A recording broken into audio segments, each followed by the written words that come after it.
Donald Trump Russia Ukraine যুদ্ধ নিয়ে সাম্প্রতিক মন্তব্যে আলোচনায় এসেছেন। তিনি একদিকে রাশিয়ার প্রেসিডেন্ট ভ্লাদিমির পুতিনকে পাগল বলেছেন, অন্যদিকে ইউক্রেনের প্রেসিডেন্ট ভ্লাদিমির জেলেনস্কির সমালোচনা করে বলেছেন তিনি যা বলেন সবই সমস্যা তৈরি করে।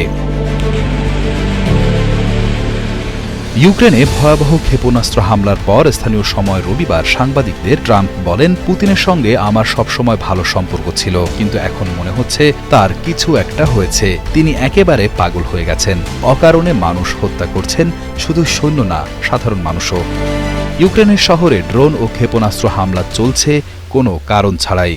এর কয়েক ঘণ্টা পর নিজের সামাজিক মাধ্যম ট্রুথ সোশ্যালে লেখেন, পুতিন যা করছেন তাতে তিনি খুশি নন। পুতিন অনেক মানুষকে হত্যা করছেন এবং আমি জানি না তার কি হয়েছে। ট্রুথ সোশ্যাল মিডিয়ায় ট্রাম্প ইউক্রেনের প্রেসিডেন্ট জেলেনস্কিকেও একহাত নেন। তিনি বলেন, জেলেনস্কি তার দেশের কোনো উপকার করছেন না। তিনি যা বলেন সব সমস্যা তৈরি করে। আমি এটি পছন্দ করছি না, আর এটা বন্ধ হওয়া উচিত।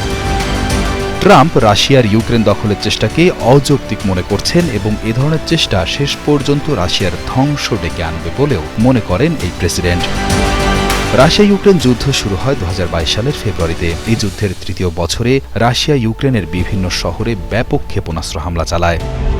যুক্তরাষ্ট্র এখনও ইউক্রেনকে সমর্থন দিয়ে যাচ্ছে, যদিও অভ্যন্তরীণ রাজনীতিতে এ নিয়ে বিতর্ক রয়েছে, বিশেষ করে রিপাবলিকান দলের কিছু অংশে। জাতিসংঘের হিসাব অনুযায়ী এই যুদ্ধের কারণে ইতোমধ্যেই প্রায় 10,000-এর বেশি বেসামরিক মানুষ নিহত হয়েছেন এবং লক্ষ লক্ষ মানুষ বাস্তুচ্যুত হয়েছেন। যুক্তরাষ্ট্র ইউক্রেনকে 2022 থেকে 2024 সাল পর্যন্ত $75 বিলিয়ন বা প্রায় 8,25,000 কোটি টাকা সহায়তা দিয়েছে। ডোনাল্ড ট্রাম্পের মন্তব্য থেকে স্পষ্ট, তিনি একদিকে রাশিয়ার হামলা নিয়ে ক্ষুব্ধ, অন্যদিকে জেলেনস্কির অবস্থান এবং ভাষা নিয়েও অসন্তুষ্ট।